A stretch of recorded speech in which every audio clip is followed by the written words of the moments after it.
আসসালামু আলাইকুম। সবাই কেমন আছেন? আশা করি ভালো আছেন। আমিও ভালো আছি। আজকে আপনাদেরকে দেখাবো থাই গ্লাস কীভাবে আগুদাস করা হয়।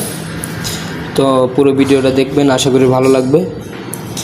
ভিডিওটা যদি ভালো লাগে অবশ্যই লাইক, কমেন্ট এবং চ্যানেলটি সাবস্ক্রাইব করে দেবেন। ধন্যবাদ সবাইকে।